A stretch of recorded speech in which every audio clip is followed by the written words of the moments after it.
Hadirin sekalian, di dalam HP yang anak cucu kita menggeluti HP setiap jamnya, setiap menitnya adalah di sana ada kata-kata bahwa Pulau Jawa, Indonesia milik Aulia Tarim, milik ulama-ulama Tarim. Pernah dengar? Terus apa yang kita banggakan Indonesia ini? Perlu dilawan? Perlu dilawan? Semangat, perlu dilawan? Ayo kita lawan. Menjauhkan santri dengan ulama dengan kata-kata seperti ini. 70 kiai yang alim, ulangi, 70 kepala kiai yang alim. Pernah dengar? Pernah dengar?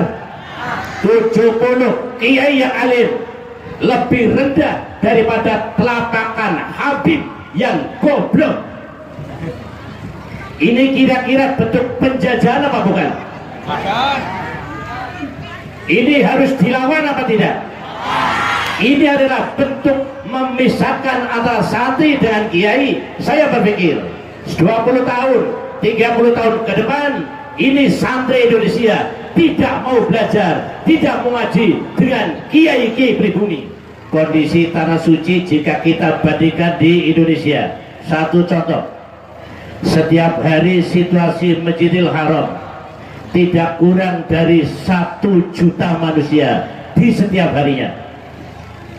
Tetapi ketika jamaah yang ada di Masjidil Haram, jamaah haji maupun umroh, ketika akan mencari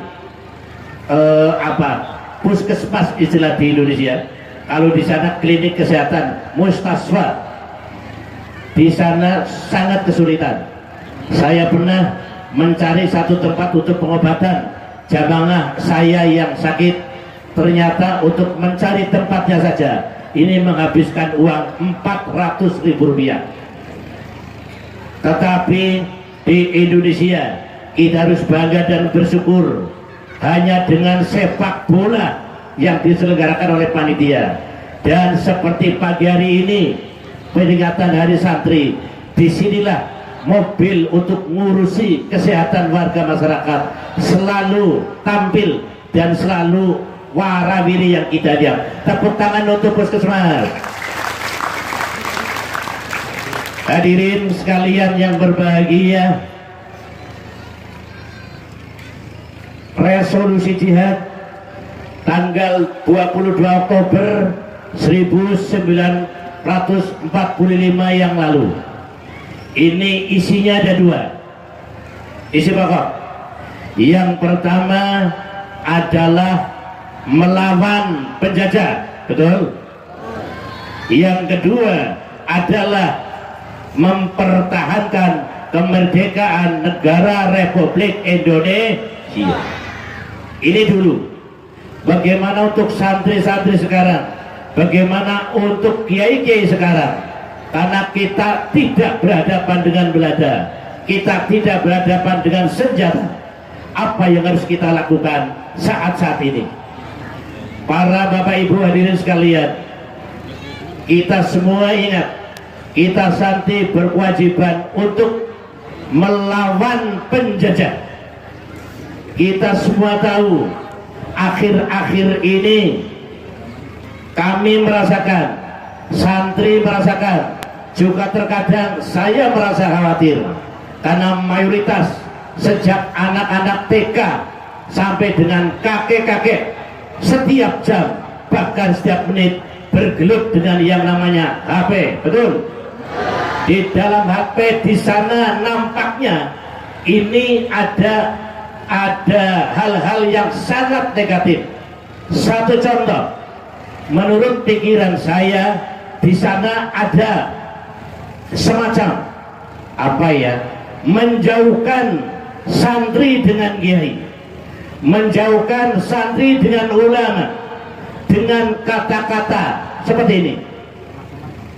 70 kiai yang alim, ulangi, 70 kepala kiai yang alim. Pernah dengar? Pernah dengar? 70 kiai yang alim lebih rendah daripada telapakan Habib yang goblok. Ini kira-kira bentuk penjajahan apa bukan? Ini harus dilawan apa tidak? Ini adalah bentuk memisahkan antara santri dengan kiai. Saya berpikir 20 tahun, 30 tahun ke depan, ini santri Indonesia tidak mau belajar, tidak mau ngaji dengan kiai-kiai pribumi. Mereka akan menolak pokok guru saya harus Habib walaupun jahil, ahli maksiat, ahli durhaka dan seterusnya. Ini adalah bentuk penjajahan yang nyata. Setuju? Setuju? Inilah harus kita lawan. Bapak Ibu sekalian, yang kedua yang harus kita lawan adalah di dalam HP ada kata-kata bahwa Indonesia milik Aulia Karim. Pernah dengar? Pernah dengar? Indonesia adalah milik ulama-ulama Karim. Saya orang yang tidak pernah makan sekolahan. Ketika saya ditanya Karim itu sih mana Pak Kiai, saya nggak bisa jawab karena saya nggak pernah makan sekolahan. Kemudian saya tanya kepada Pak Guru, itu pun guru yang pinter, saya nggak boleh tanya guru olahraga karena guru olahraga konon ceritanya tidak begitu pinter matematikanya. Contohnya guru olahraga kalau ngitung cuma sampai 8, 1, 2, 3, 4, 5, 6, 7, nggak ada. Guru olahraga 9, 10, 11, 12. Lah ini lebih dari ini tukang foto, fotografer cuma bisa ngitung sampai 3, 1, 2, 3. Ini fotografer. Saya tanya pada Pak Guru, ada yang tanya Tarim itu mana? Jawab Pak Guru, Pak Kiai, Tarim adalah sebuah kota kecil yang ada di provinsi Hadramaut, Yaman. Oh, hadirin sekalian, di dalam HP yang anak cucu kita menggeluti HP setiap jamnya, setiap menitnya adalah di sana ada kata-kata bahwa Pulau Jawa, Indonesia milik Aulia Tarim, milik ulama-ulama Tarim. Pernah dengar? Terus apa yang kita banggakan Indonesia ini? Perlu dilawan? Perlu dilawan? Semangat, perlu dilawan? Ayo kita lawan orang-orang yang mengaku bahwa Indonesia, tanah Jawa milik Aulia Tarim. Inilah sebuah bentuk pengakuan yang santri mestinya harus tampil di depan. Kita tidak boleh takut. Kita lawan bentuk penjajahan, apapun penjajahannya. Yang ketiga, dalam HP ada kata-kata khilafah. Pernah dengar? Pernah dengar? Ini adalah yang harus kita lawan oleh santri. Maka mulai hari ini santri tidak boleh menjadi santri yang penakut. Amin. Kita tidak boleh menjadi santri yang penakut. Kita tidak boleh menjadi santri yang penakut. Harus menjadi santri yang tangguh, takdim kepada kiai, takdim kepada guru. Semoga kalian semuanya menjadi santri yang akhlakul karimah untuk menciptakan Indonesia ini menjadi baldatun thayyibatun wa rabbun ghafur. Sekian, wassalamualaikum warahmatullahi wabarakatuh.